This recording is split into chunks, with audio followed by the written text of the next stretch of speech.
All right, everyone. So I think everybody is present now. I can see 4 entries here. Okay. So welcome back to our online certification program on Core Spring. And today is day 10. So we'll start the session now. So yesterday we had a quick discussion about what is the benefits and what is the idea about behind the microservices through a small use case, right?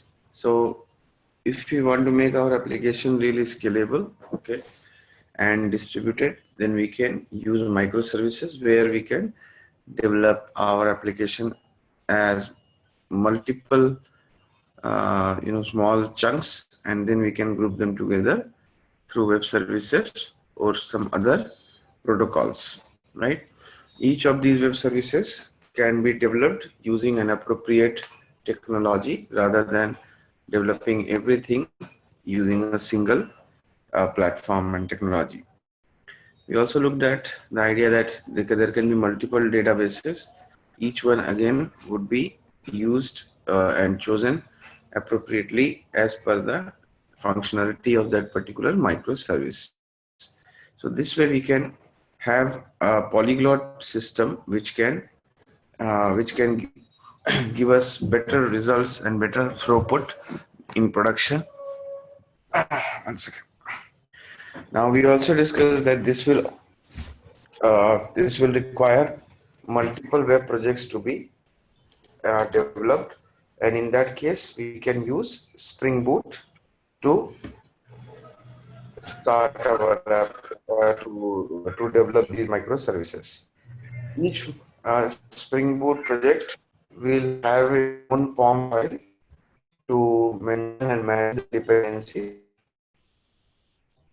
and a couple of other classes which can vary from project to project depending upon the nature of the project. Okay, so ultimately what happens is that in your POM file of a Spring Boot project, you will have mention of multiple Spring Boot starter artifacts, and these would resolve to multiple jars. Okay, those jars will have compatible versions. That way we save ourselves a lot of time rather than struggling with the POM file and the dependency of the version numbers of the dependencies. So that is first benefit you get from microservices, that the dependency management becomes some easier, right? Rather than writing some 5,000 lines of XML, you can just write fewer lines of code. Okay. But does it has to Second be? benefit is, Yeah, yeah, I have a question. Does it have to be always like? Is it mandatory to use Maven with microservice like Spring Boot? no, Sukanya, you can also use, there is another build tool for Gradle, right? So you can use Gradle as well, Maven or Gradle. So these two only. We cannot use that just and like the conventional and or something. There are three options: Maven or Gradle or Ivy. Three options are IV. there. Okay, Three IV build tools again. are supported. Okay. Ivy. Yeah. As such, if you see, this management can be done manually also. Only factor it saves you some time. That's all. Okay. So if you have any customized dev tool, a build tool which you are using in your project in your CI, that can also be used at all. No problem. I mean, theoretically speaking, you can use any build tool of your choice. No problem Okay. at all. Out of the box support is there for these three build tools. Okay. All right. Yeah. So every application, suppose if you are developing a microservice which will be exposed through a RESTful web service. Okay. So of course you would like to develop a controller also, something like this. What we have, we can define a controller class with a request mapping. We will discuss about RESTful in detail tomorrow actually. Okay, so once you have defined the controller, you can define a view also, and then finally you can put the details of the internal resource view resolver in the application properties. So another benefit of microservices Spring Boot project would be that all your configurations, right, can be driven through a single properties file, that is application.properties, which will always be a single property and it will be always on the class path. So it is guaranteed that the property values will always be picked up. All right. So the property values will always be picked up from this one, no problem at all. Okay. Just a moment.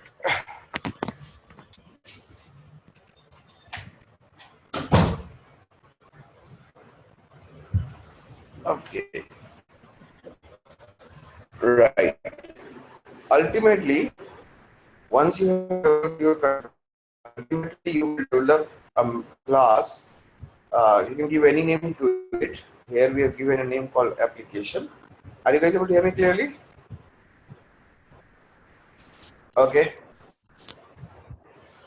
So this class will have a method called main. Okay. And this main method will kickstart your entire application. Now here we have to apply one Spring Boot application. Okay, so what is Spring Boot application? Spring Boot application is an annotation which is basically a meta annotation. You know, meta annotation, an annotation of other annotations. Basically, if you want to group a couple of annotations, we use meta annotation, right? So what this meta annotation has, it has a component scan and a couple of other annotations so that your application can kickstart right from here itself. So one second. Now, how will you package your application? You can use Maven goal, Maven command, Maven package. This will create two files. One is a snapshot jar. Okay, so here, once this jar is created, you can directly call java-jar and run it as a web application. So when you run this jar as a Java project, it has an embedded database itself. Embedded Tomcat server. So when you say Java jar, it is going to start your application in a web environment by default, and then you can directly access it as a web application on a browser or some other client. Okay. You can also generate either a jar file or a war file. Any one of them will do, and then you can deploy it either on a standalone server or an embedded server. Okay. So dependency management, as I said, the support is there for Maven, Gradle, and Ivy and plus Ivy. So every project in a Spring Boot must have a starter project also, a starter project. So if I show you here, let me open this. So this starter parent will have all the core dependencies of core Spring framework. Okay. So suppose if I just want to work with core Spring with no other Spring module like Spring MVC or something else, then we can just have this parent module. Okay, this parent dependency. So this starter project will have 16 jars, almost 16 jars, which will be the core APIs of Spring, which will represent the core APIs. All right. So here if you see, we have the starter parent with a parent tag. As you know, in Spring, in Maven, there must be a parent artifact, right? So you specify this, and after that you define dependencies one by one. So here we have Spring Boot starter.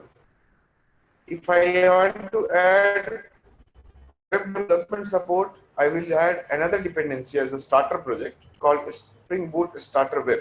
This will include the jars required to run Spring MVC. Okay. If you want to do testing using the concepts what we discussed earlier, then there are a couple of additional jars required. So this will come if I include, these dependencies will be included if I include the starter project called Spring Boot Starter Test. So if you see, there are a large number of starter projects already defined by the Spring Boot team, okay, which are already well documented, and you can see how we can use them. So here we have a number of starter projects. Let me show you. Hyphen starter. One second. I think it should be here.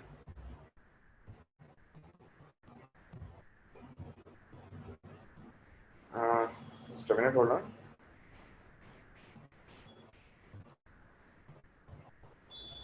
on. Here you see. So this is the complete list of starter projects. You can choose which one of these you would need in your project. So for example, I want to use JMS support in my application. I can just click on this POM link. So this will show me what dependency entry I need to make in my project. So at the top you will have parent project, okay, and then you can copy these modules from here, okay, these three modules, and paste it in your starter project. So here, for example, here I can go ahead and in the POM file I can add support for additional jars actually. Okay, so let it come. One second. Here I can just manually add 3 jars. So this will include the jars required, additional jars required by your project. What if I want to override some dependency? In that case, you can go ahead and write that dependency along with its version number, and that dependency will get included. That version number will replace the existing jar. So for example, by default, the current version of the Spring Boot which I am using 1.5. Okay, if you see at the top here, 4. Where is it? Yeah, 4.3.8. Okay, so if I want to replace it with something else, I can make a change in the version number, and it will transparently add it. How will Maven decide whether to create a jar or a var? Generate jar or a var using when you run mvn package command. That will be decided by this packaging value. It should be either jar or var.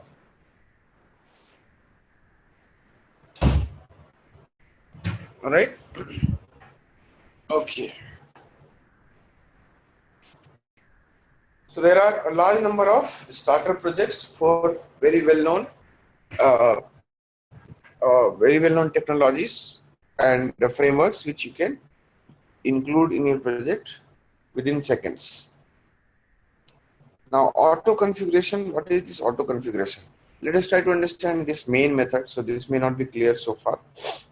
So initially, when Spring Boot was released, there was no Spring Boot annotation. Okay, so this application app config, okay, or the application class actually itself is a Spring Bean. So you can define your Spring Beans here, and then we can pass this config class into the run method. If you remember, Spring application.run, this is the method we used from day one, right, to create a Spring container. Okay, and this Spring container will need one configuration file. So that's what we are passing it here. So this is a standard practice. Then that the class which has the main method itself will be the first configuration, or you can say root configuration file for your Spring Boot project. So here you have to specify two annotations, configuration and enable auto configuration. So later on, as a syntactic sugar, okay, these three annotations were combined into a meta annotation called Spring Boot application. So by default, Spring Boot applications, has to support also annotation based beans, right? So for that you will require component scan. So that can be specified here. So either you specify these three annotations or you specify Spring Boot application. So this was added, this annotation was added in Spring Boot 1.2 version. All right. So right now the current version I think is 1.5 for Spring Boot.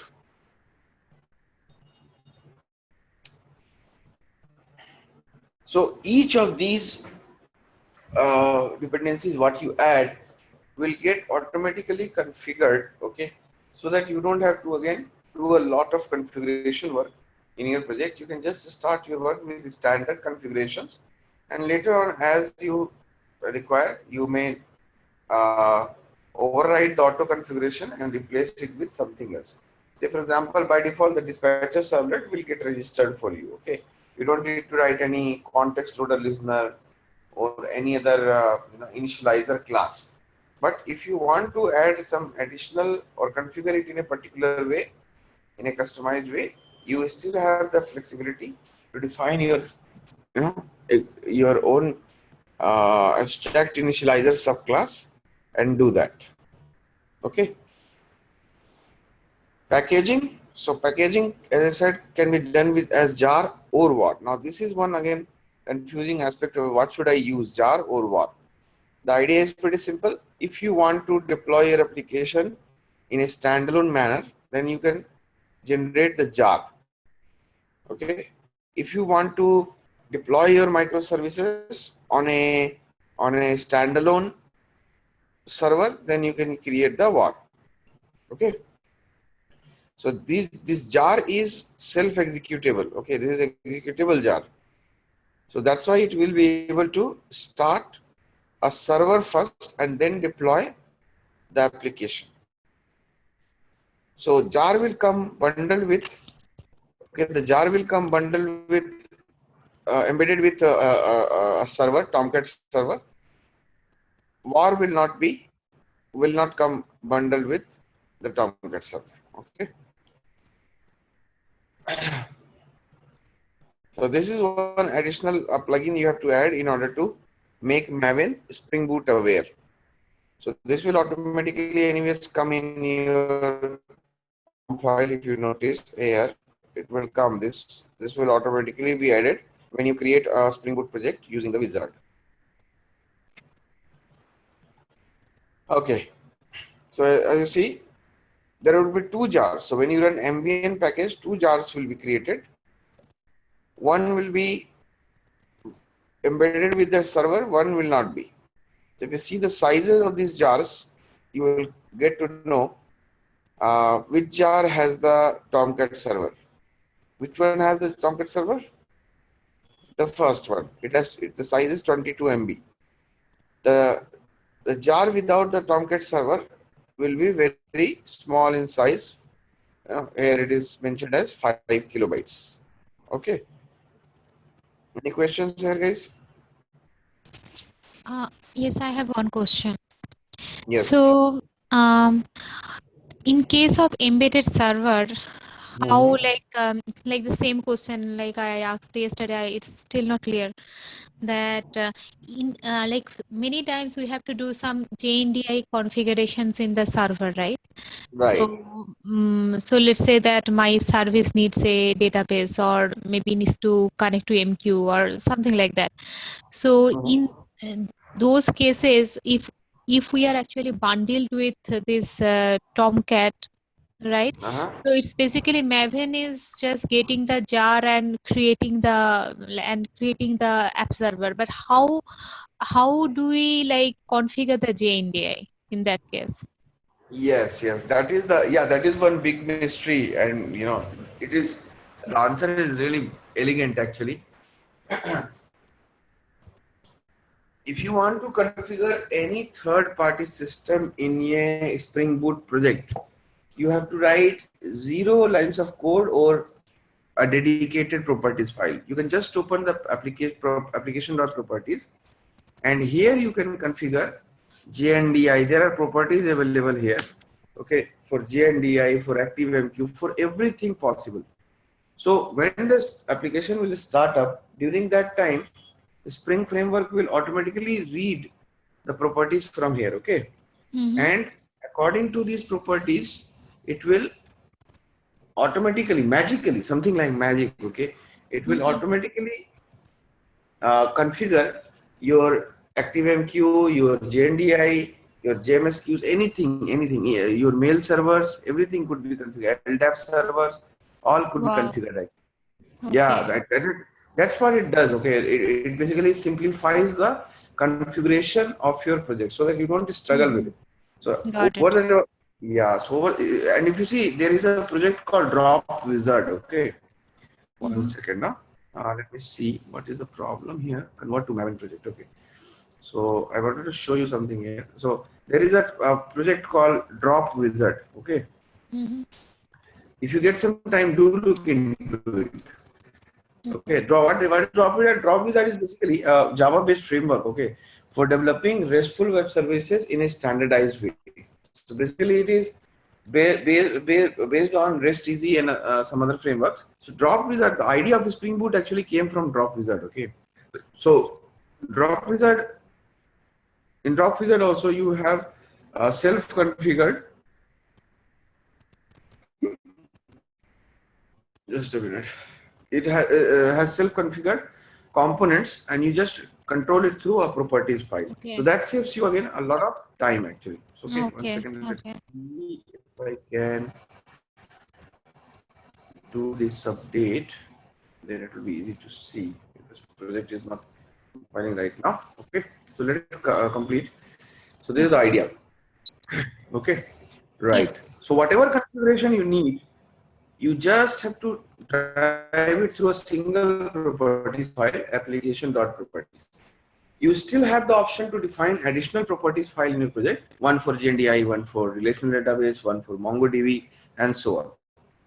But as a preferable way, of course, we would like to keep all the configuration at a single place. For example, here we have configured the data source, right? The using Hibernate framework. Mm-hmm. Yeah. Right. So Spring Boot started project. So Spring Boot as a runtime. What is a Spring Boot? What is mean by Spring Boot as a runtime? So Spring Boot can start up an embedded server as we discussed just now, and we can include Tomcat is included in the Web Starter project. So if you're wondering where is the Tomcat server, see the Tomcat server is nothing but a bunch of files, right? A bunch of jars which are part of the Spring Boot Starter Web project. So remember this because there could be a question in the exam. In which starter project do we have this embedded Tomcat server? What is the default web server used by Spring Boot? That is Tomcat. Okay. Jetty. Okay. No, you are not happy with Tomcat. You want to embed not Tomcat but Jetty server. So this is the entry you can define. You can just put in your Maven file, POM file, and now Jetty will be the default server to be included. All right. So normally you will use either Jetty or Tomcat. If you want to use JBoss, the choice is yours. But anyways, as you understand, that will add unnecessary complexity in your microservices architecture, because microservices architecture says you should use very lightweight servers. That was the whole idea, to make up our servers highly scalable. All right. So finally, again, the question is, what do you need, jar or var? Should I go with create a jar or a var? The answer is pretty simple. As I said, if I want to run it as an independent application, I can use jar. Okay. Otherwise, I can stay with var. Okay. And you know, one second here. Where is it? Yeah.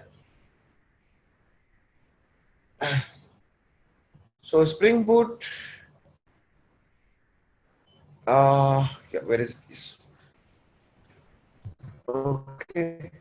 So only small changes would be required. That is also fully automated. Actually, you have to extend from Spring Boot Servlet Initializer class if you want to create a var. So this is not very much recommended. This practice is being deprecated actually now in the latest version of Spring.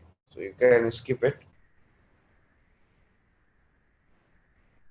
The funny part is the var is actually also executable. Okay, so you can still execute an embedded Tomcat server from your var also.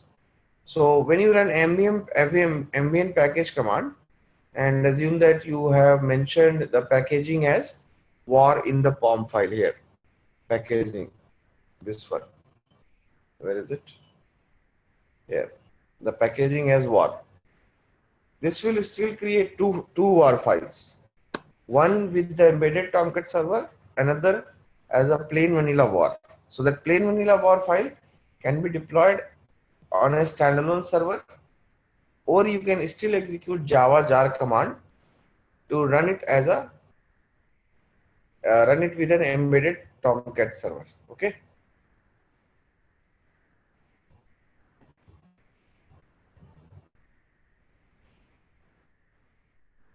Okay, this is being deprecated as I said.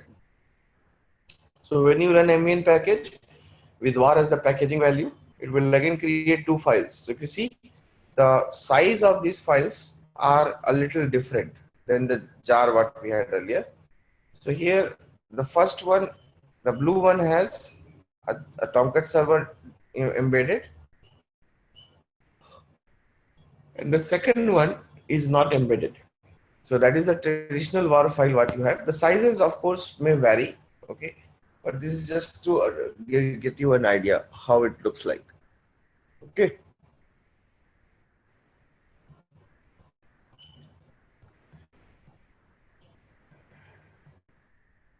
All right. Now again, this is at this point in time, you know, there may be a lot of confusion in everybody's mind.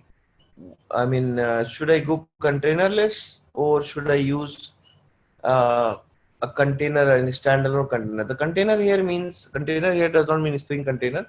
The container is here is the web container. Okay. So it's your choice. Either you can deploy your microservices on a standalone independent server, or you can use the embedded server.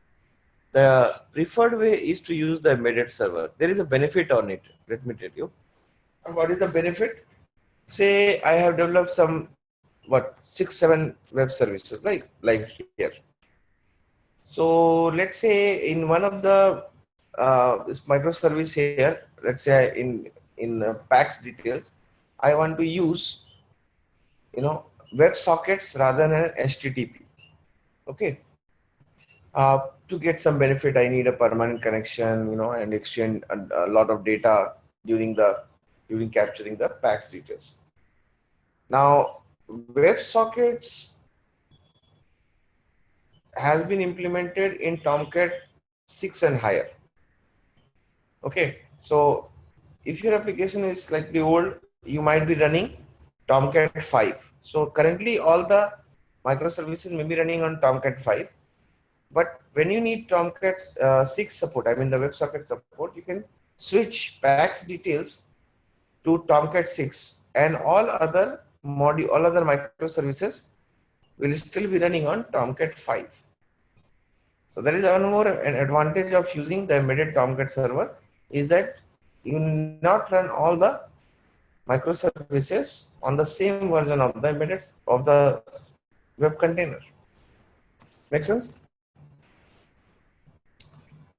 So you can, another benefit is that you can, just run a small command and you can upload this embedded jar or var on a cloud system and deploy it with a single command. So that way also you can simplify and make your development developer friendly.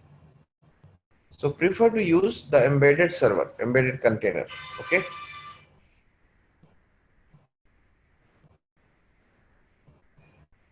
So these are some of the other features which are not part of the program actually. Okay, so these are basically details of how to use the properties file. Okay, so you can just go through it. 1 second. Yeah. So in the properties file, you can define all your properties. So if you notice, has it been finished or still going on? So here you will see there are, if you do a controlled space, no, this project is still building actually. If you do a controlled space, it will show you a large number of predefined properties actually. So that will help you to check out how we can, what properties I need to configure for say JDBC template, what properties I need to configure for JMS and so on. Okay. You can also use YAML to define the properties. Anybody has used YAML? Basically, it's another format, a smart format, okay, which is much more concise actually. As a matter of fact, it is more compact than JSON. Okay, so this markup can also be defined here. If you see, what is the benefit you get in case of normal properties file, you define database.host, database.users. So what is the problem? You are repeating database dot multiple times. With YAML, you can use, new line characters and tabs. Okay, new line characters and tabs. Spaces, not tabs, spaces, to create a relationship between nested properties. Like database is a top property, okay, and it has two nested property, host and user. So this is again syntactic sugar. You can go any way you're comfortable with. So this is how you will configure log4j in that application properties file. Here we have already configured the log4j here, right? Now one thing you would notice about these two properties files is that they are not specific to a particular logging framework. You can use any logging mechanism with these two entries only. So this again simplifies and makes your logging framework completely transparent to your code and configuration. Okay. The best is, the standard practice is to use SLF4j only, because there are certain, benefits of it with over others. So data source configuration, for that there are predefined properties out here which you can directly run and call. As a matter of fact, you can define your own properties also. Okay, custom properties, and you can read them through the, how can we read properties in a Spring Bean? If you remember the environment object or that value annotation. So that will still work with your custom property. So I can define a property here, say, com dot say IBM dot some service which IBM provide, let's say, okay, some URL here, some URL.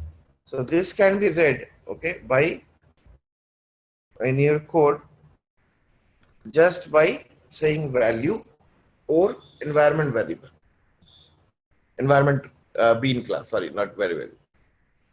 Okay. So, sorry.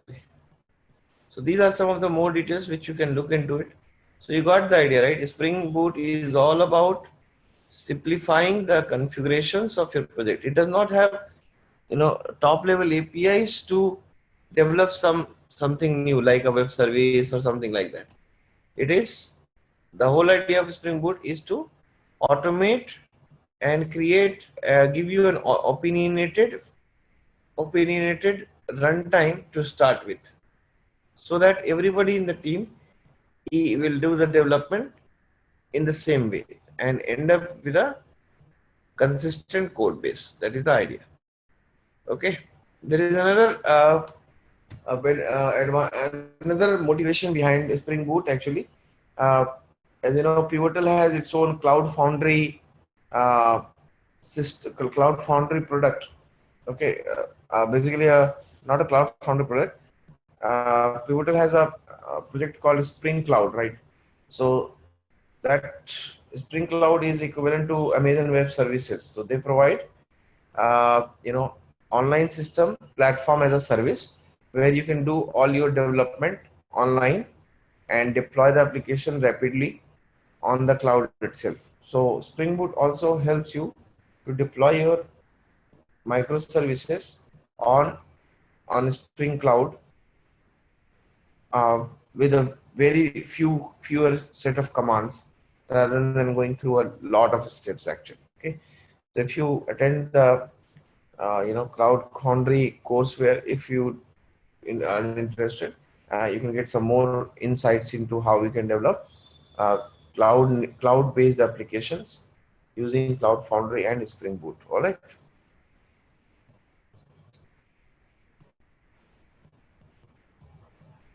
So these are some more details which you can look at it, and these are just basic details how more configurations you can do. Like for example, conditional on bean. Okay, what is conditional on bean? Suppose if I want, where is it? I want to inject, okay, a data source into JDBC template. I have written a JDBC template bean method, and I want to inject the data source. So we can, what is the annotation we should use? Auto wired, right? But here we can also use a better option, that is conditional on bean. So what will it do? It will create the JDBC template only if the dependency beans are available. Sorry, it will create the JDBC template. Sorry, if the data source is not there, it will be created and then injected into the JDBC template.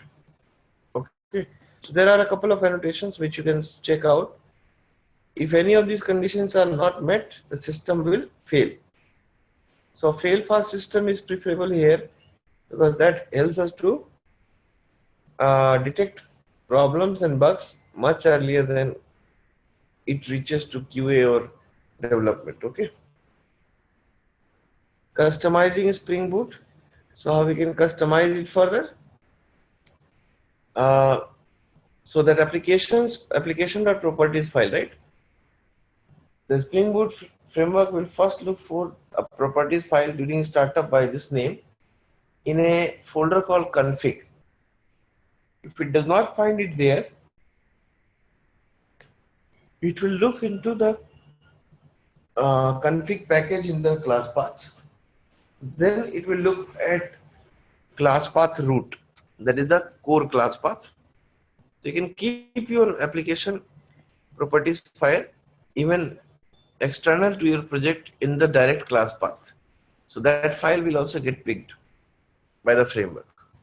So remember the sequence of these calls, because in the exam they might ask you what is the sequence of finding the application properties file by Spring Boot.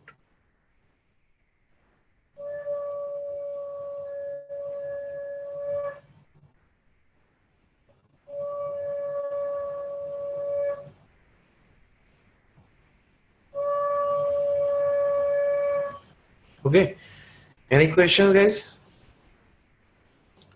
So if you want to get a taste of what are the inbuilt, very popular, very frequently used properties, you can look into this documentation where all the inbuilt properties or basically predefined properties are mentioned. So each of these properties, so these are the properties. If you see, the list is quite long actually. Okay, so if you want to suppose run your server on a different port, so you can say server.port, say 3000 or 5000, any port which you wish.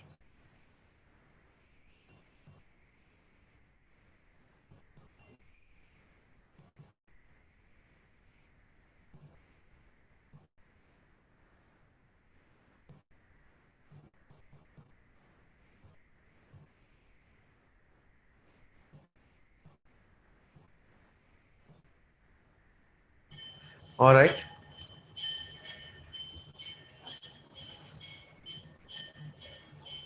Replacing generated beans. So you can also replace the generated beans with the different beans. Okay, like this. So data source is by default generated. Data source is by default generated. So normally beans, what you declare will explicitly disable any auto created ones. So here, rather than using the inbuilt data source bean, I want to define, okay, a bean whose ID is rewards DB. So I can override that inbuilt data source bean with my own bean. So everything is just configurable. By default, Spring Boot comes with a auto configured set of beans, and if you want, you can replace them with your own bean. So here you can also specify which uh, auto configuration you want to disable or exclude.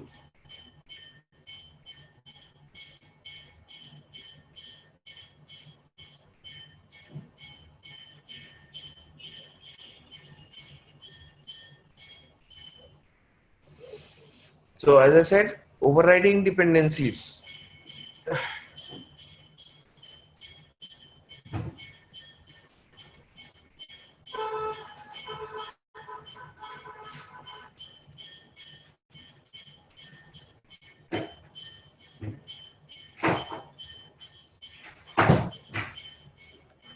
Yeah.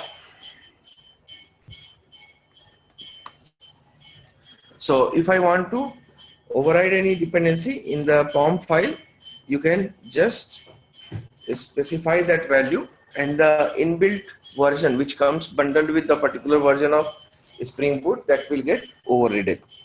All other jars will remain same, but this should be used with caution, because this may render your application with this may end up your application with incompatible dependencies in terms of version numbers. Okay, so these are some other details which you can have a look at it. Still going on, my god, so it is taking so much time. All right,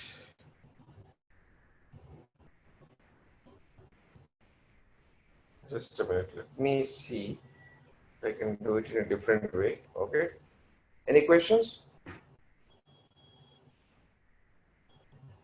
So these are some other details. So there are a lot of, the subsequent slides, if you see, are all about how you can configure and override the inbuilt configurations which are provided nicely by Spring Boot. These options should be used only if you have already exhausted all other means of working with Spring Boot. Okay, so let Spring Boot be as auto-configured as possible, so that you do not have a huge bunch of configuration to do in different environments. Okay,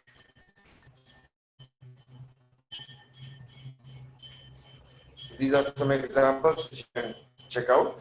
If you have any queries, we can take it later tomorrow. Okay, so I'm going to just skip these slides. Now we'll talk a little about, we have already covered Spring MVC, right?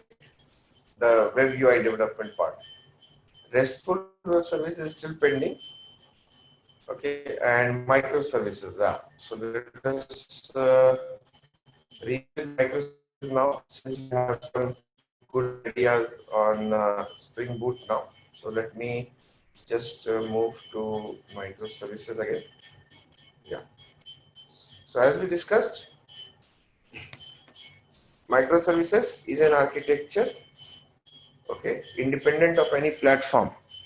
Okay, you can develop microservices with Java, with .NET, with Ruby, Python, Scala, any language of your choice, Closure, even Node.js, anything is fine.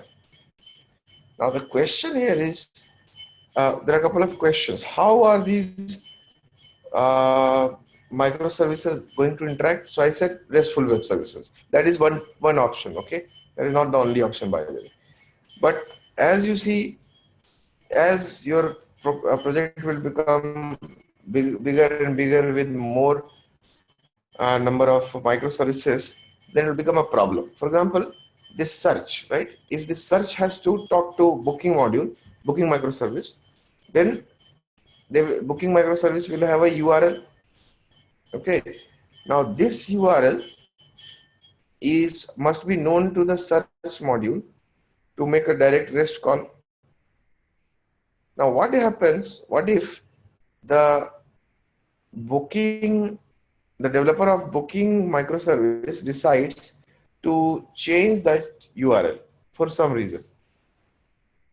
Then how will search work? Then the client has to will be forced to update their own URLs. So right now there is a logical tight coupling between these two modules, these two microservices. So how we can avoid it? We can avoid it by using the concept of service discovery.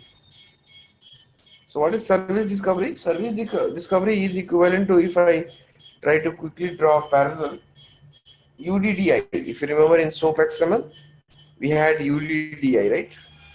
UDDI, Universal Definition and Discovery Interface. Okay. So here we can use a similar concept called service discovery. So all the microservices will get registered with that service discovery, and whenever a microservice want to consume any service, they will first talk to this service discovery, get the current URL, and then interact with the other microservice. So this becomes the central repository of all the addresses of your and other details of every web service, every microservice.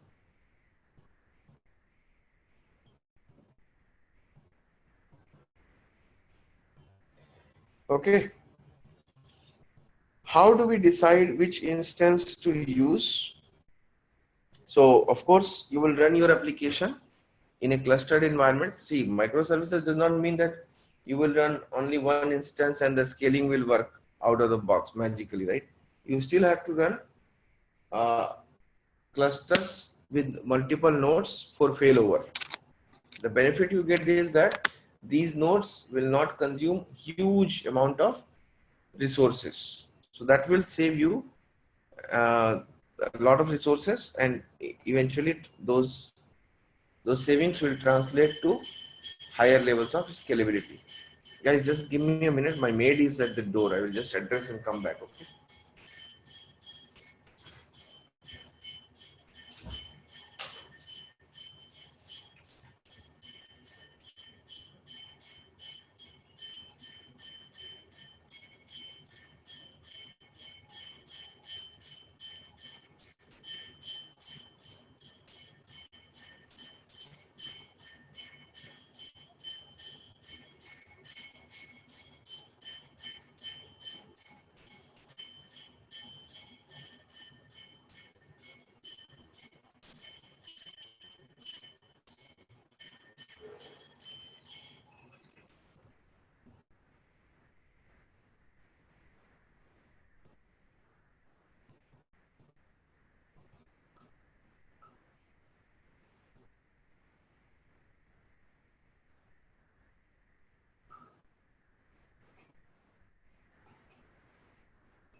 All right. Yeah.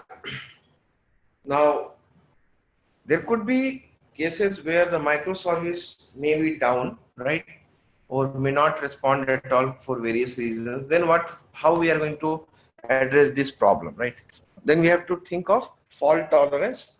So we can achieve fault tolerance in microservices as well. How do we control access? Basically, how we will, validate, authenticate and authorize individual clients. So do we need any, suppose if I have these 6 microservices, okay. Now, do we need to think of security for all these microservices individually? So all these modules, okay, let's take the first 4 modules, print, exclude, print and cancel for the time being, okay. So, one second. Here, do we need to protect these microservices with some authentication? Any thoughts?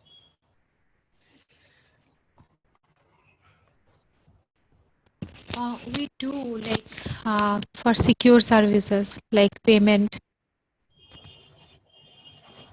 Exactly. And So the point here is microservices, okay, the search microservice will talk to booking. But the point here is search the only microservice which will interact with booking microservice? The answer may be yes and no. If the answer is yes, if the answer is no, there could be some other clients of booking microservice, then we have to protect it as well. All right.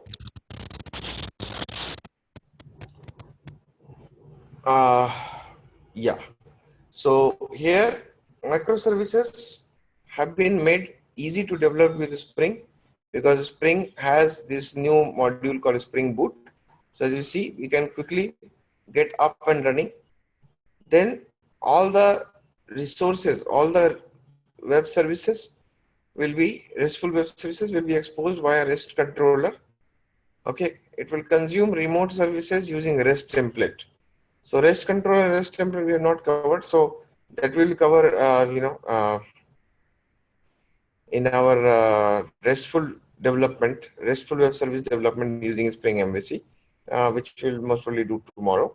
Okay, so you can get, some of you might have already used it, I guess. Okay, so just hang on.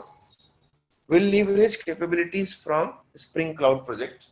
So we can also leverage the Spring Cloud project. As I said, Spring Cloud is nothing but an online, deployment cloud system, just like AWS, Amazon Web Services. Just a minute.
Hello. Yeah. So ultimately, one piece of puzzle which may not be so clear as of now is how exactly you are going to deploy your microservices. Okay. So as such, there is no hard and fast rule that you have only one possible way to deploy it. If you have your own data centers, then you can deploy them on your own data centers just like a typical web application.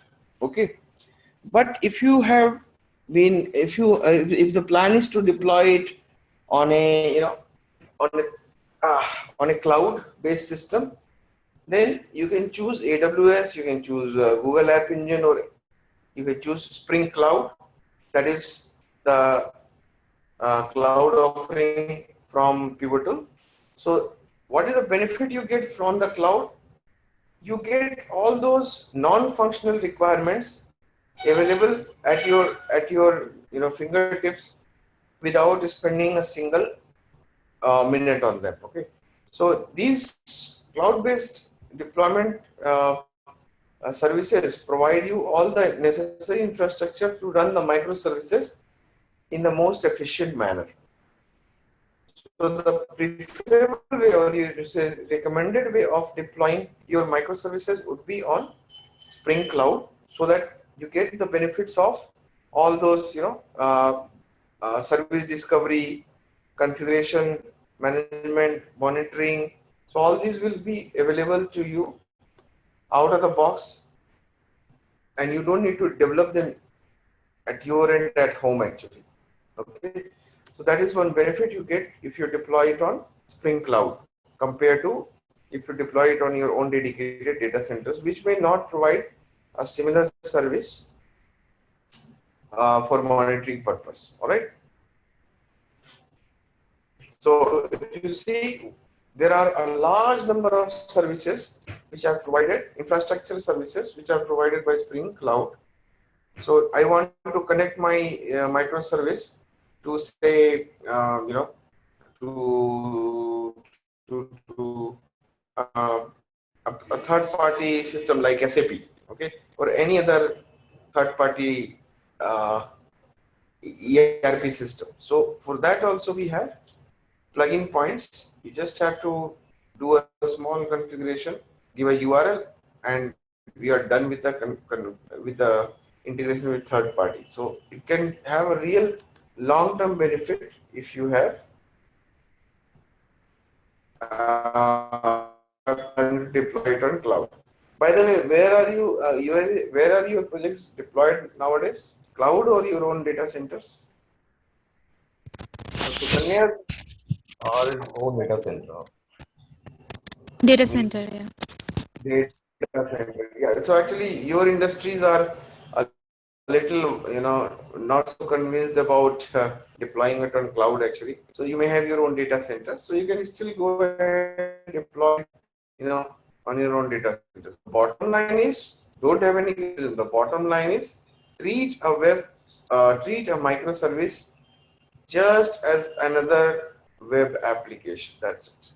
Okay, you don't have to give any special treatment in terms of configuration or deployment to a microservice application. Okay, any questions?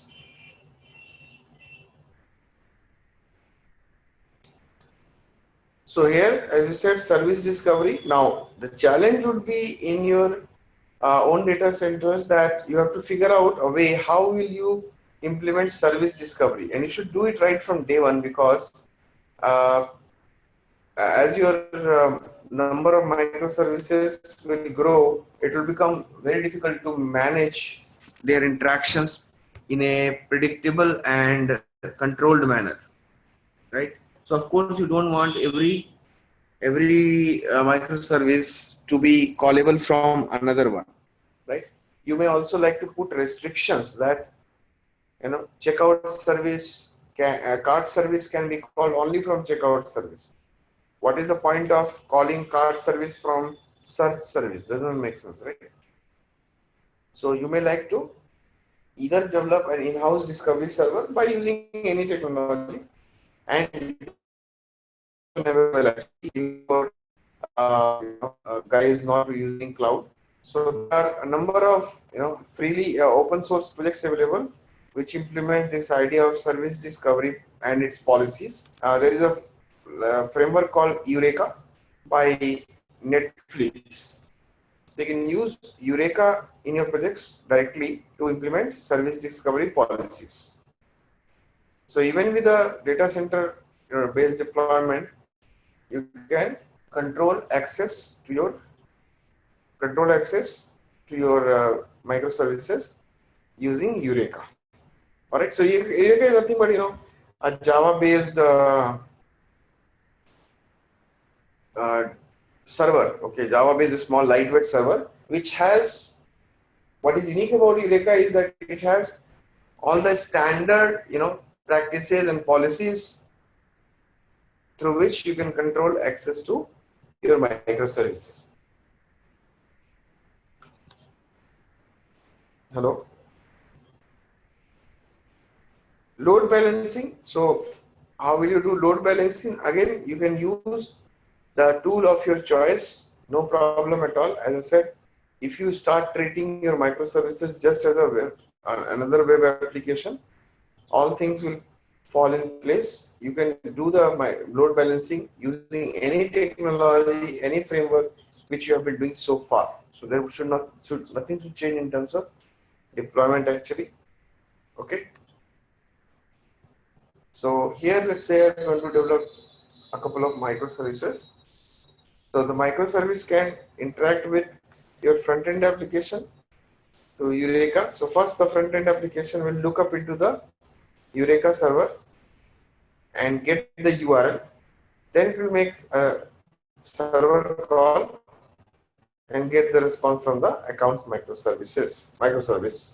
One thing implicit, of course, here is that this account microservice must register itself with the Eureka server.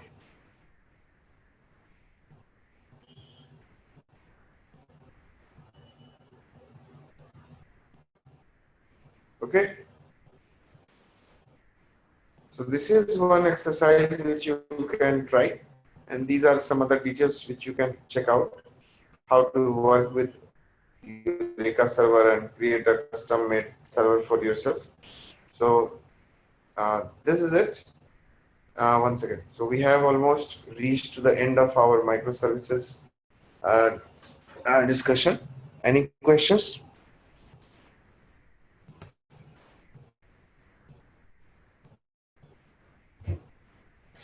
So as such, if any one of you are cloud-based deployment, you can join the other course which is completely dedicated to microservices development using Spring Cloud, which is a very powerful in my opinion, it's a very powerful course actually. As you know, nowadays there has been a lot of stress on reskilling developers with the new technologies.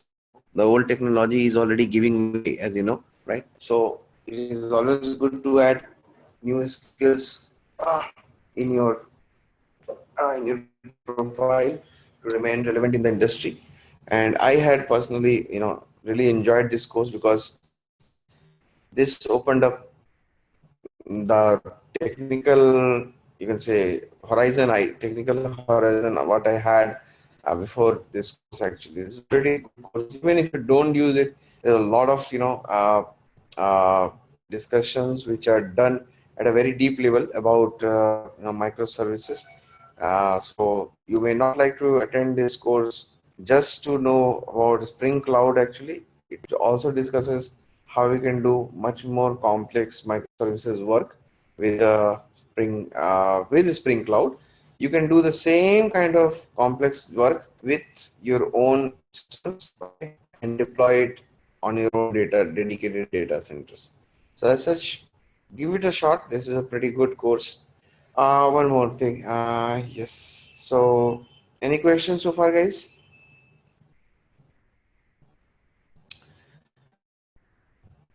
Okay, so this basically ends the course, but don't worry, we are not at the end. Actually, we have jumped topics, right, to just discuss this first. So now we will look at another topic, that is RESTful development. Okay, so I'm sure some of you already have done some RESTful development. So let me see here. Yes.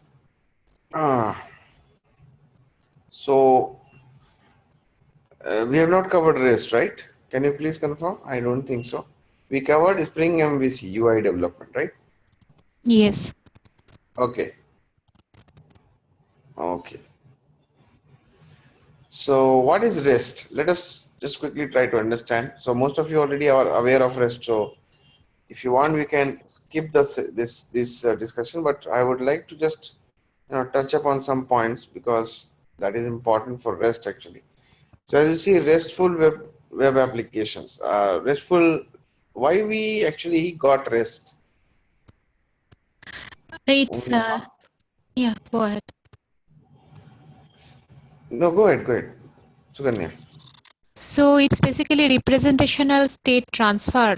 Like so REST means like it is like resource based. Like Right. every like yeah, the whole system basically will be segregated in with respect to resources, and each resources will be uniquely identified via URL or URI, I would say. So Right. yeah, and REST has some like paradigm, like it should be stateless, and Right. that's the main thing, and mainly it is on HTTP, like that's the or HTTPS. That's the main thing, main protocol, Okay. and on top of that, REST basically have the like all the HTTP verb get, put, post, delete, those things, and that's the main like Yeah. Thank you, thing. Sukanya. Yeah. So yeah, so my first question, so most of you are aware about the basics, okay?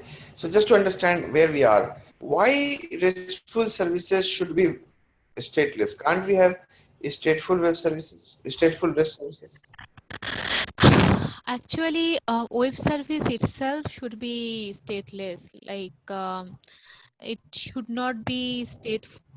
Like then even like SOAP and all those things. Like that's the like for REST, it is the basic principle. It is stateless because if you hold the state, right, Mhm. like that is like the against of cloud readiness. Like having designing a stateful web service. Okay. You have tried to really hard. You have tried really hard to convince me. Definitely. Okay. What you said is pretty much what we were looking for. I would just summarize your words in a single word. That is scalability, right? If your web services are stateless, then your services are also scalable because you are not maintaining any state. So you are not consuming, I mean, your services are not consuming a huge amount of resources. That makes your servers more scalable. Brilliant. Thank you. So as you said, if you look at this slide, RESTful REST is basically an architectural style. It is not an architecture itself. It's an architectural style. Many a times it happens that we don't follow all the recommendations and practices of REST. Okay, so even then we try to brand it unfortunately as a RESTful service. So that's why it's an architectural style rather than being a architecture and product itself. But it works. It's pretty popular nowadays, and I'm sure you guys might also be using a lot of RESTful services, right? So nowadays there is a trend that the server should have no UI layer, only web services, right? And that to REST services. And the front end will be developed through Angular or some other framework, right? Have you guys used Angular or React, something like that, jQuery, EXTJS? Angular we have. You have used Angular, great. Angular 1? Yes, 1.3, and now we are moving to Angular 2. 1.3. Oh, the product looks almost 4 years old.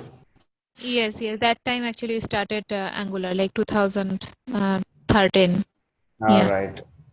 Yeah, now Angular 2 has come. It's pretty powerful, actually, very, very good, actually. And that is, but how are you going? Are you, is your migration? No, we are not Uh, doing migration, like the new build, you have new to, applications. We are you have to do a rewrite, actually. You can't do that migration. right, right. So the old applications are still in Angular 1.3, and the new apps we are creating Angular 2. Okay, Angular 2. What about Nelson? Nelson, guys? Nelson, Srinivas? No, so we're not using any React or AngularJS there. Moreover, we Oh, use jQuery. That's jQuery. Oh my God. Okay, my sympathies with you. Very difficult to work with jQuery. jQuery. Still using jQuery. I just don't take it otherwise, please. Okay, I just try to catch up with what everybody is using to understand, the trend in the industry. jQuery is still being used. Oh, great. jQuery, jQuery is good. Okay, so no problem. Yeah, right. So as I said, if you see, REST says that we will use HTTP as the protocol, not just as a transport. Now this word, if you see HTTP as application protocol, not just transport, is pretty important. So if you see HTTP is a protocol we use to do data exchange, then what is we mean by application protocol? HTTP is application protocol.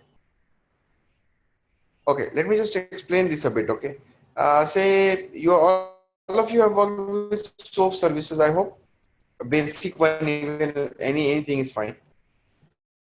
All right. So SOAP web service, you have to have a SOAP message. The SOAP message must have the method name which you want to invoke on the server, right? Plus the class name, all of it, and the input parameters, right? So each method on the server represents one type of operation, either create new record or delete an old one and so on, right? So in case of SOAP method, you have to method SOAP message. But here in REST, do you ever know which method got executed on the server when you send a REST request? No, we don't know that, right? In REST services, we just pass the URL and the method name. Correct? That's what application protocol here means. That we are using HTTP to specify what type of operation we want to do for which entity. So entity is represented by the URL and the operation type is represented by what?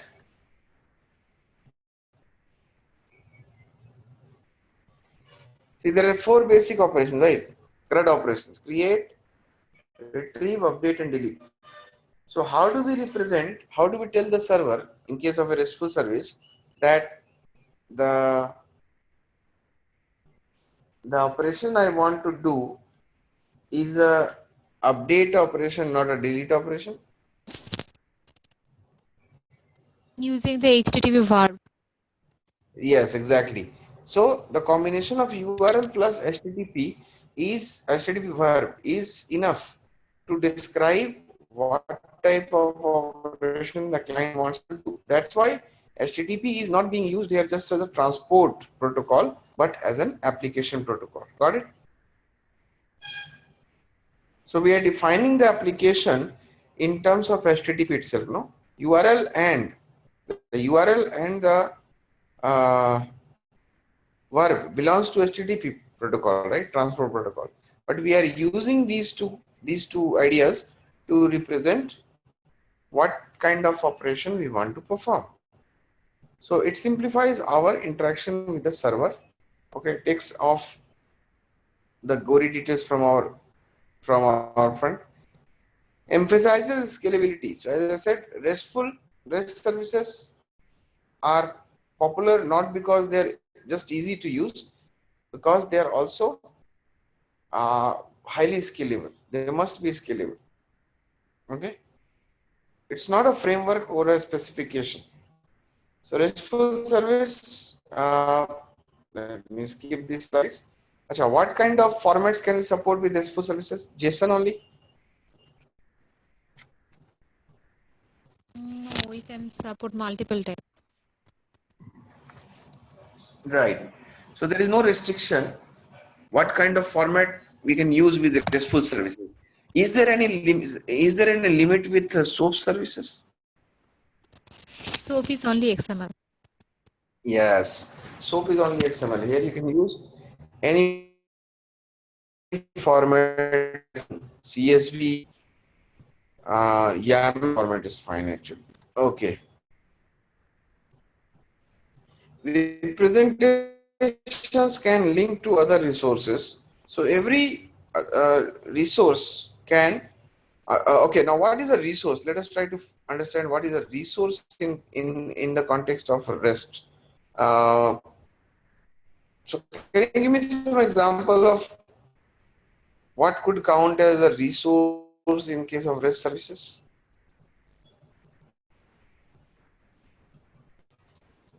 Whatever you know, I mean, it's okay if you anything you say.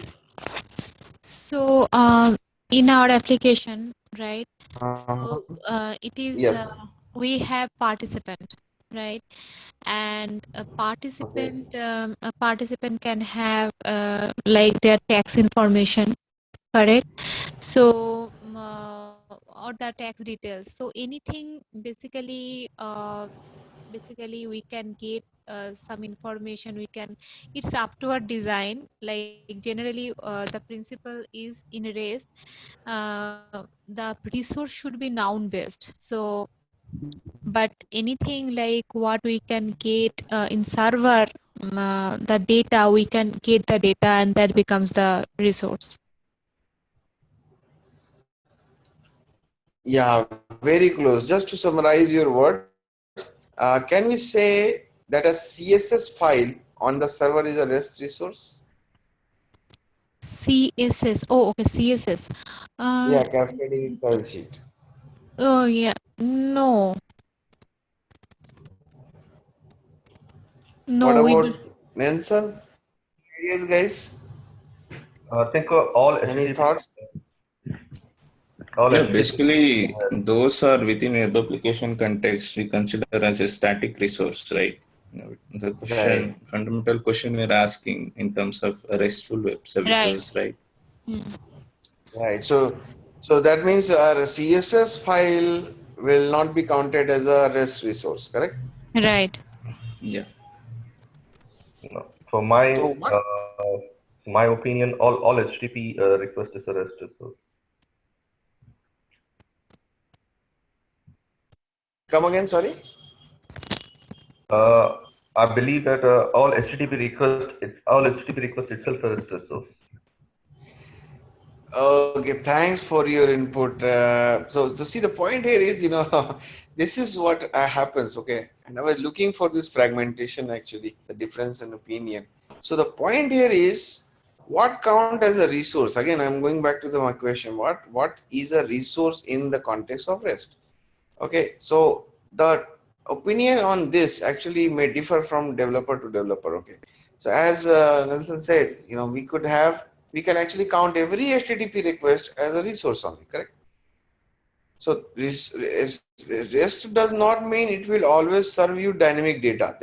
REST never said that. REST remains silent on whether it is going to work with dynamic data, right? So if you look at from other point of view, a CSS file is also a resource actually.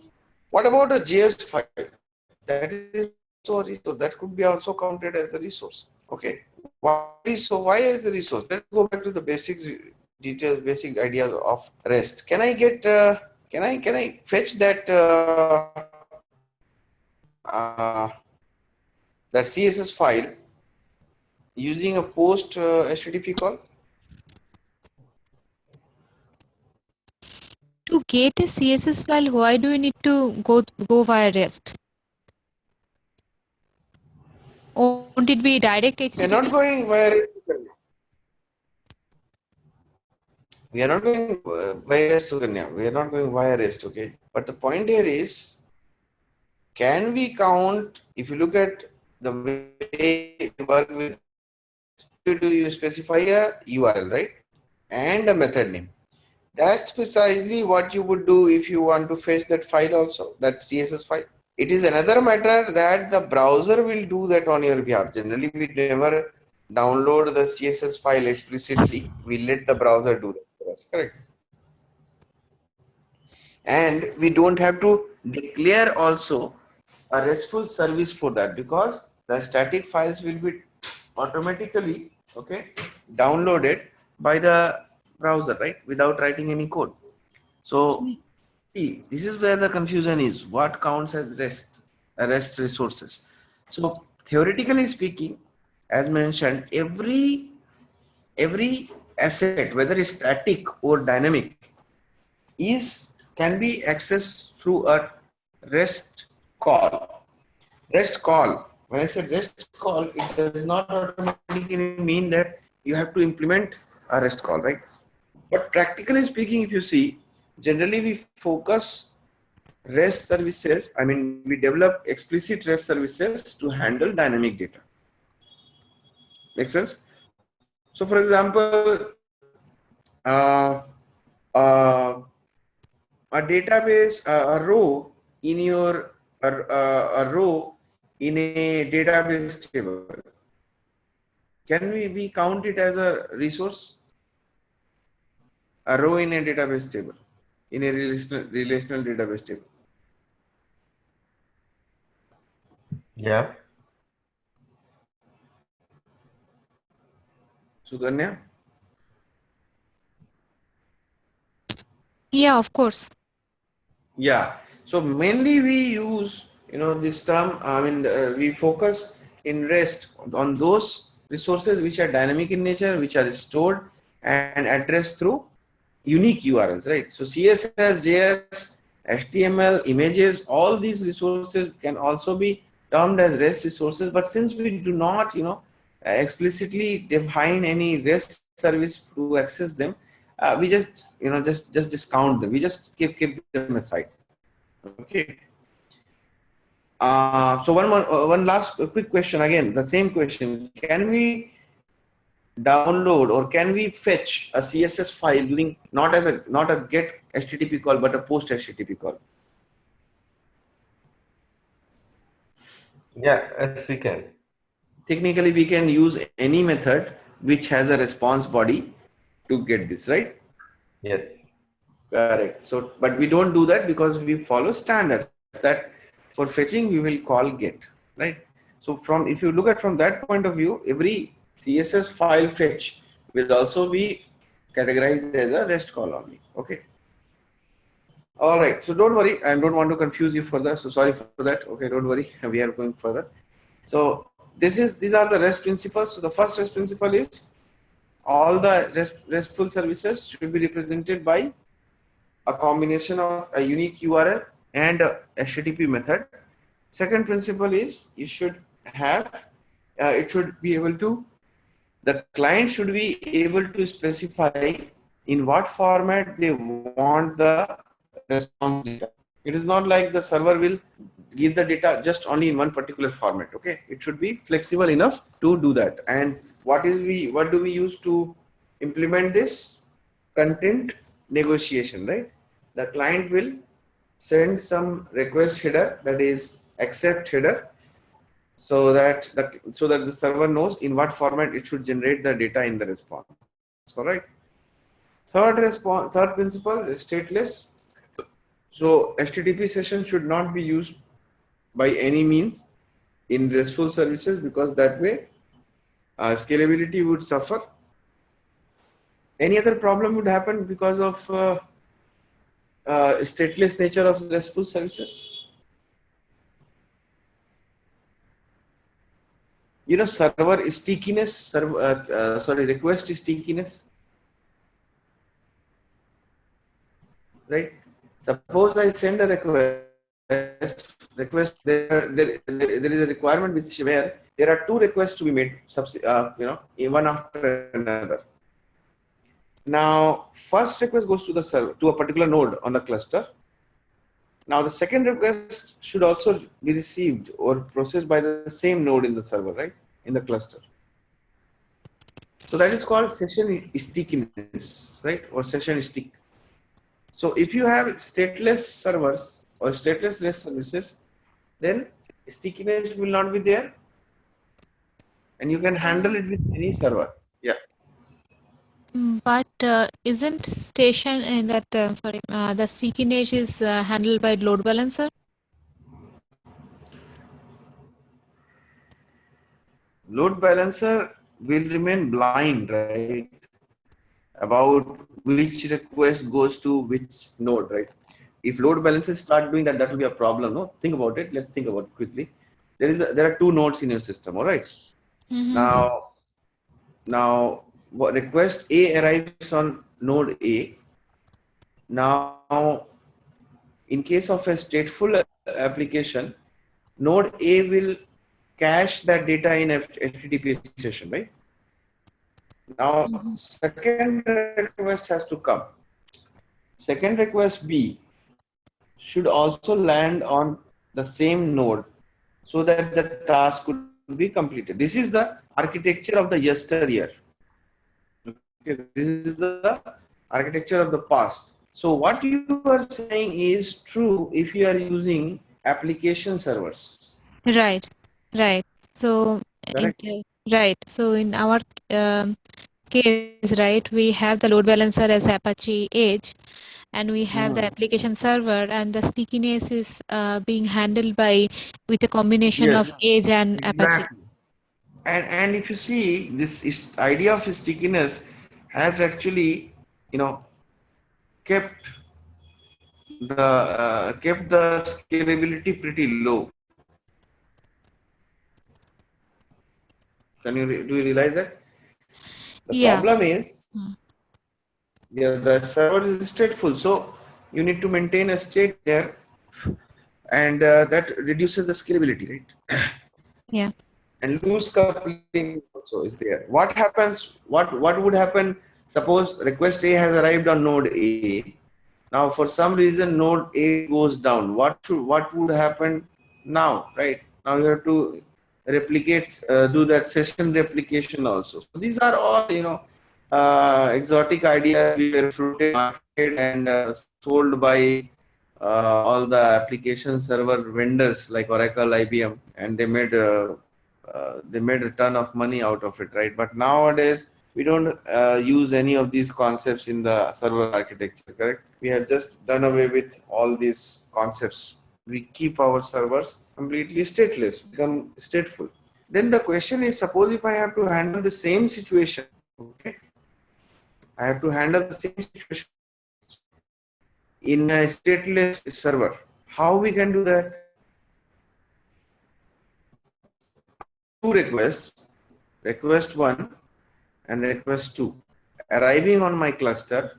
I have two nodes here, node A and node B. All right. So there are two nodes. So how would we handle this scenario in case of a stateless server architecture? Shall we save the whatever the state in a persistent store? Correct, you're right. We'll not save it in a persistent store. The preferable way would be to save it in a transient store. Okay, so request 1 comes in. Okay, request 1 comes in. The node 1 will process that information and put a record in, say, MongoDB, some temporary data like Redis. Redis is a good place here. Okay. In-memory database. Redis. Okay. Redis. Or Memcached. Okay. So these are not databases. These are in-memory caches actually. Any kind of caching framework you can use here. So request comes in, it is processed, a record is saved or an entry is saved in the this store, and the response goes back. The response will have the unique ID of this object. So every object will be assigned a unique ID. Okay, something like this, something a long ID. The same ID will be sent back to the client. When the client will make the next subsequent request, it will send this identifier also, so that now there is no guarantee that the second request will end up on node A only, right? It could land on node B. So what we will do is we will look into this ID value and then see if there is a matching object available in your store, not database, store, okay, transient store. And then it will filter it, that object if it exists, process it, and then finally the response. So this is how we address or make our server kind of stateful by offloading the headache of maintaining that object in a separate JVM itself, so that our server does not become too memory does not load in terms of memory. Okay, all right. So benefits of REST, I don't need to rehash on it. So in your opinion, what is the best benefit of, what is the biggest benefit of REST? Anyone? In the mobile development, basically it's very lightweight, the REST payload, Okay. and So you UI have done can. some mobile also? Anya? Pi personally is not involved, but yes, we have mobile app as well. So that. Any other thoughts, guys?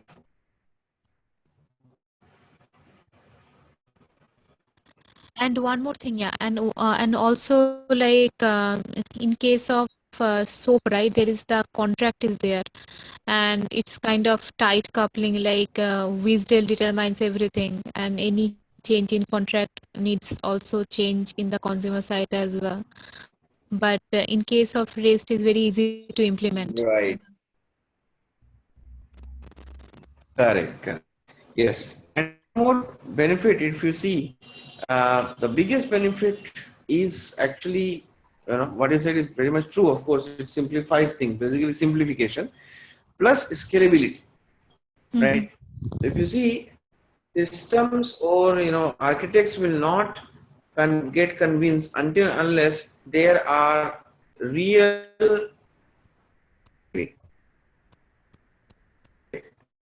if you are not saving any money, then generally you will see that architecture is not what we generally adopt. So scalability is one, again, important factor among all others, which basically makes REST very, very popular. Okay. All right. One second, guys. Where is it? Yeah. So initially REST was used as an experiment, and it basically spread like wildfire, and it became so popular that it was included as a standard in Java Enterprise Edition 6 specification, right? And that is standardization was called JAX-RS. Okay. There are multiple implementations of it. Some of you might have used some of them, but when it comes to developing REST services with Spring, okay, we will be using Spring MVC. Now the problem is Spring MVC does not follow the JAX-RS implementation. Okay. Now this may look pretty shocking, but there is reason for that. Just give me a minute.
All right.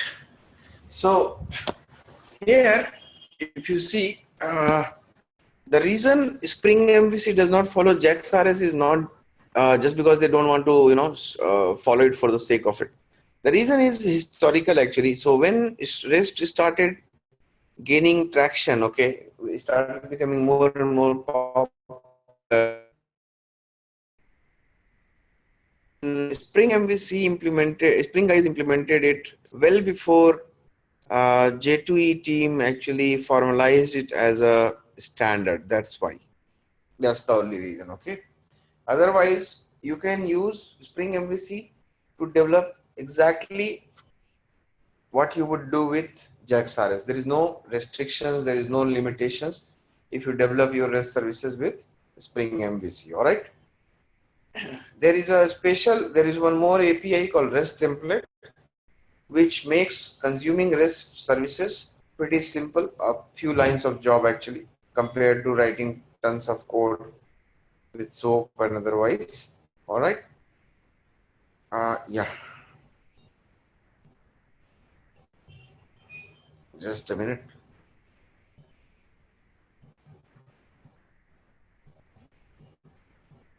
Hello.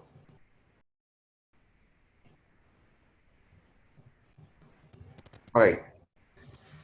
Yes. So Spring MVC and REST. What is Spring MVC? Spring MVC was initially designed for developing UI, correct? But later on, it was retrofitted with additional annotations and APIs to support RESTful services. So in Spring MVC, you can map HTTP methods. You can map request based on HTTP methods. You can get the response status. You can define message converters. Okay, and define the body data and build your URLs. So let us quickly jump into an example, then it will be easy to follow. So here, anybody has used Spring MVC for REST? Yes, we do. Oh, you have done, great. Okay, others may just follow it, actually no problem. So here you will define a controller class, okay. The controller class will have public methods and you will use annotation called request mapping to map the request through the path attribute. What is important here is that you also mention the method, okay. The method, which method would be required to call this method, Java method list orders, okay. One thing you would notice in these two methods is the absence of that return type string. That is important. You should not return anything from your REST methods.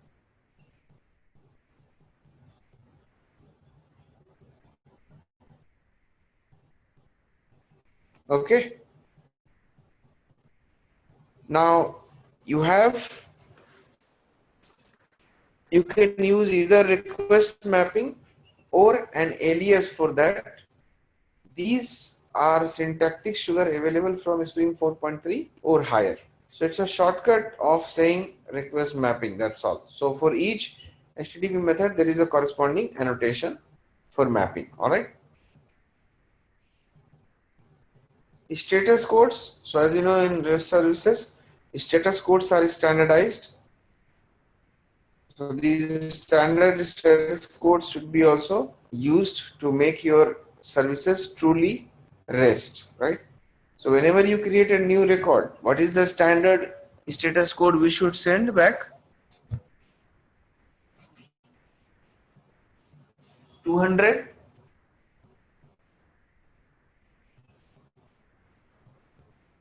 Is an HTTP success code.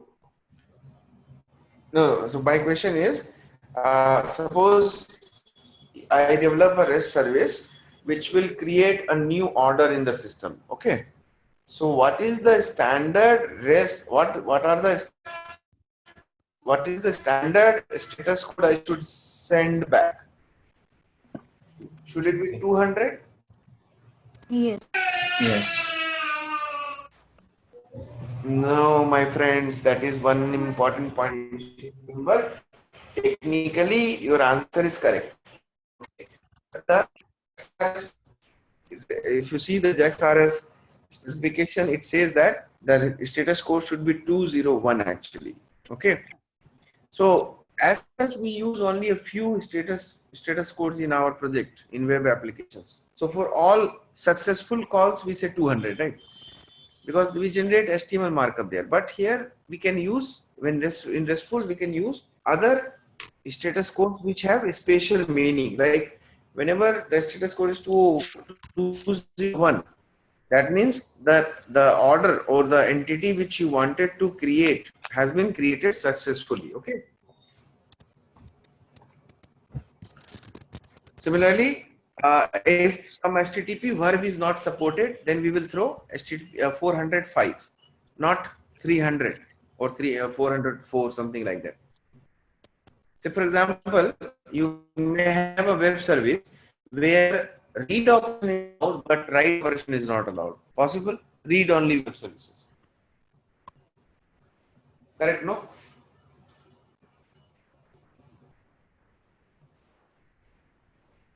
So I can define a method.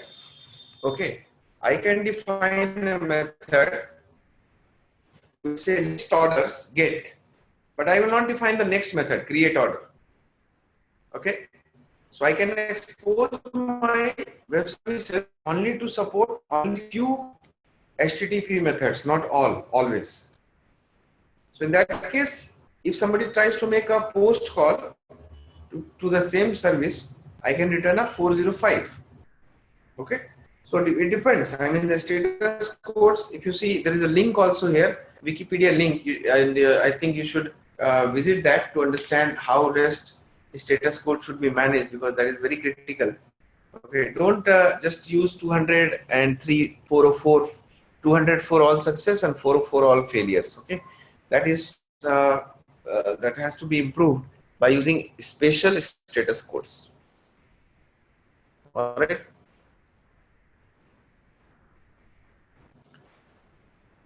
Okay, similarly, some other status codes are there.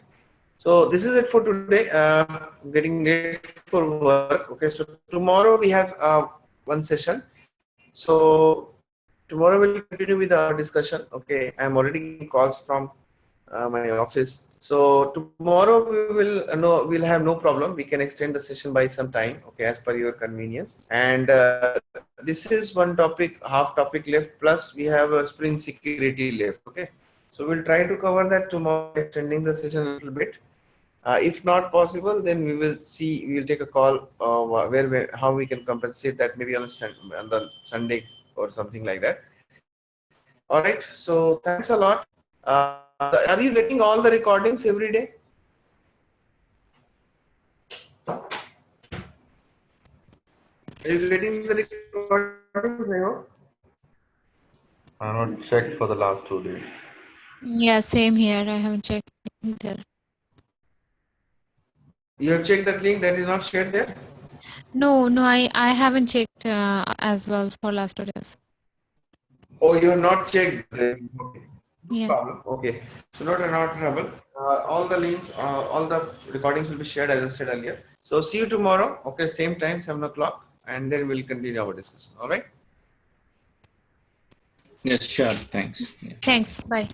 All right, everyone. Have a nice evening. Thank you. Take care. Good night.